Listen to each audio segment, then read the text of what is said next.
Hi everyone, this is Claire with Intuitive Life Coaching. I wanted to talk to you guys today about loving your work and why it's important at some level. So I was reading this book, All About Love by Bell Hooks, and there's a section in there on work, and I wanted to share that with you guys. So she talks about, so in this book she talks about self-love, and as part of self-love we need self-esteem. And so then she goes on from there. So it's no accident that living purposely is the sixth element of self-esteem. According to Brandon, it entails taking responsibility for consciously creating goals, identifying the actions necessary to achieve them, making sure our behavior is in alignment with our goals, and paying attention to the outcome of our actions so that we see whether they are leading us to where we want to go. Most people are concerned about living purposefully when it comes to choosing the work we do. Unfortunately, many workers feel they have very little freedom of choice when it comes to work. Most people do not grow up learning that the work we choose to do will have a major impact on our capacity to be self-loving. Okay, work occupies much of our time. Doing work we hate assaults our own self-esteem and self-confidence, yet most workers cannot do the work they love. But we can all enhance our capacity to live purposely by learning how to experience satisfaction whatever work we do. We find that satisfaction by giving any job total commitment.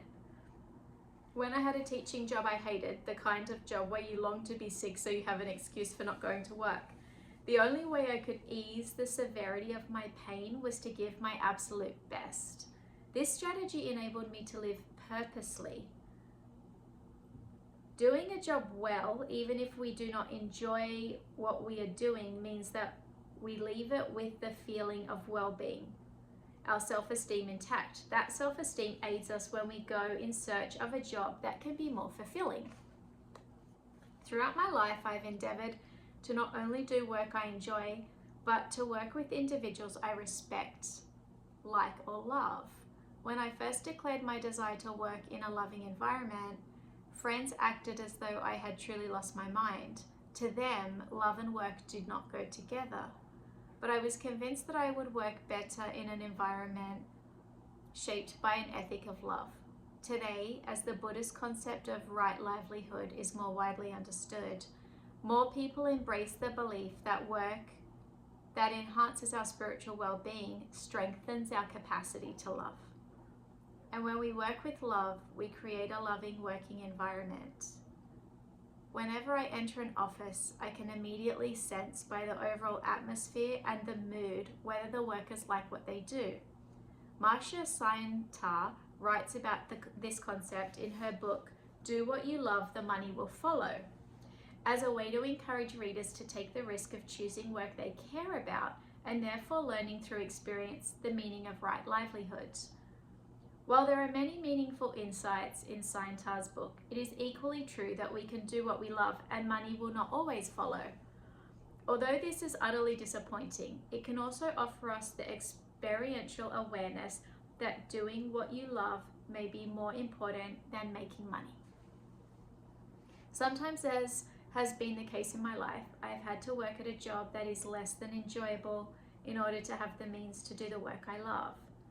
At one point in a very mixed job career, I worked as a cook in a club. I hated the noise and smoke, but working nights left me free to write in the day to do the work I truly wanted to do. Each experience enhanced the value of the other. My nighttime work helped me relish the quiet serenity of my day and enjoy the alone time so essential to writing. Whenever possible, it is best to seek work we love and to avoid work we hate. But sometimes we learn what we need to avoid by doing it. Individuals who are able to be economically self-sufficient doing what they love are blessed. Their experience serves as a beacon to us all, showing us the ways right livelihood can strengthen self-love, ensuring peace and contentment in the lives we lead beyond work. Often workers believe that if their home life is good, it does not matter if they feel dehumanized and exploited on the job. Many jobs undermine self-love because they require workers constantly prove their worth. Individuals who are dissatisfied and miserable on the job bring this negative energy home. Clearly, much of the violence in domestic life, both physical and verbal abuse, is linked to job misery. We can encourage friends and loved ones to move toward greater self-love by supporting them in any effort to leave work that assaults their well-being. Folks who are out of the paid workforce, women and men who do unpaid work in the home, as well as other happily unemployed people, are often doing what they want to do. While they are not rewarded by an income, their day-to-day life often provides more satisfaction than it would if they worked at high-paying jobs in a stressful and dehumanizing environment. Satisfied homemakers, both women and the rare man who choose to stay home, have a lot to teach us about the joy that comes from self-determination.